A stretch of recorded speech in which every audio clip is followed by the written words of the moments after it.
who's fast making a name for herself during the Dundalk Winter Series is Siobhan Rutledge. We saw her partner Drakensberg to victory on Wednesday, and she joins me. Siobhan, you're absolutely flying at the moment. You must be delighted.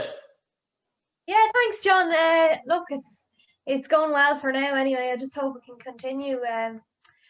I only rode for Tony Martin the first time 2 weeks ago, when I rode the Mouse Doctor, and he won. And then I was put up on Drakensberg, and he won twice. So I'm getting a bit of luck anyway. Yeah, and Drakensberg on Wednesday, he did it really well. You didn't get the clearest of passages in the straight, but he got up quite snug in the end. Yeah, I mean, on the Friday, we barely took him off the bridle. The race was just kind of ran to his liking. It didn't really go to plan so much on Wednesday, and the step back and trip. I probably would have preferred there to be a bit more pace on than there was.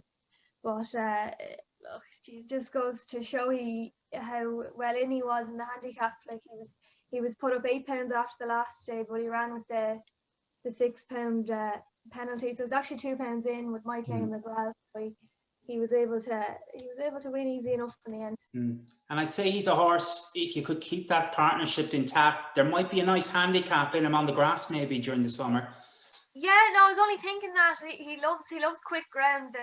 The quicker the better for him. So yeah, I'd be hopeful of a nice handicap in the summer. I know Tony has in mind maybe to go over jumps with him as well. I'd prefer if he stayed on the flat, but yeah, I'm sure it's not out of the cards for Drakensberg. And you were maybe unlucky for a double because Blackstonecliff, he just got held up off a slow pace, didn't he? Yeah, they actually had sectional timers in our number cloths yesterday, and I was talking to Elaine O'Farrell, and I think she said that it was the slowest 10 furlong race in Dundalk ever, and that the second division was 11 seconds slower than the first. So it didn't lend itself to Blackstonecliff. He probably would want a mile and a half running at that pace. Yeah, you could see quite a lot of the horses were keen up front during the race as well. Yeah, especially for him, the key is to settle him, and he kind of has to be ridden out the back. So I wasn't able to, maybe if I was a bit more forward, I could have dictated the pace a bit more or something, but I just had to sit and suffer out the back like the rest of them. Yeah, your hands were tied as such. But Dundalk has been really lucky for you, Siobhan. I mean, there's been horses like Maggie Gal, Could Be Good, Dame Repeat. There's horses there you've struck on quite a few times round there. Yeah, I love it in Dundalk. It's been a very lucky track for me. And we've been fortunate in John's to have a few horses that just seem to love the surface there and handle it really well and come back one run after another and take their runs really well and manage to win a few in the row with the likes of Could Be Good and Magigal and Dame Rapide. Yeah, exactly. And you mentioned John, obviously you're apprentice to John McConnell, and he's a trainer very much on an upward trajectory, Siobhan. He had 33 winners, his best season by far last year. Yeah, last year was his best season by far. We're growing in numbers the whole time, in John's and in quality as well, I'd like to think. So so things are going really well for John, and he works very hard. And look, we're getting the nice horses now, and he's able to show everyone just how good a trainer he is now. And he's quite a chilled out guy. Obviously he's a vet, so he's a highly intelligent guy, but he comes across as quite chilled, Siobhan. Yeah, I wouldn't be fooled by the exterior now. He's very intelligent. There's a lot going on upstairs in John McConnell's mind. He kind of has every horse's future mapped out in his head, I'm sure. But yeah, he's easy to work for, and but yeah, he's very intelligent. You've had a great winter, Siobhan, great start to 2021. What would your targets be for the rest of the year as we approach the turf?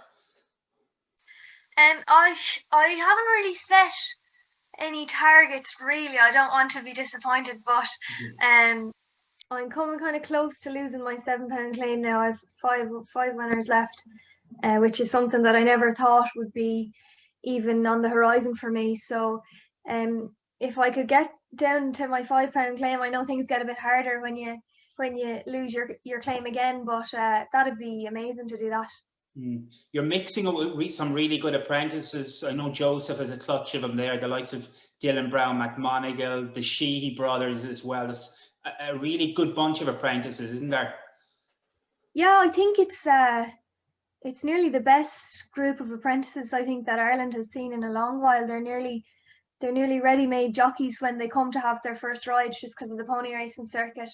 They're just so seasoned and professional. But I'm delighted to be riding amongst them and riding against them and learning from them as well. Yeah, you're not from a racing background, Siobhan. You went through the racing academy, didn't you? The apprentice centre. Yeah, my family would have been kind of involved in racing, but not to any sort of a level where I would have had the chance to kind of capitalize on that. But I was riding ponies and that when I was younger. And then after I did my junior cert, I went to the racing academy in Kildare, and that's kind of where I got into riding thoroughbreds, and my interest in racing grew then. I kind of caught the bug when I was 15 or 16. From there, did you go straight to John from the apprentice school? No, I was sent out to Johnny Murta on the Curragh for my placement, my work placement.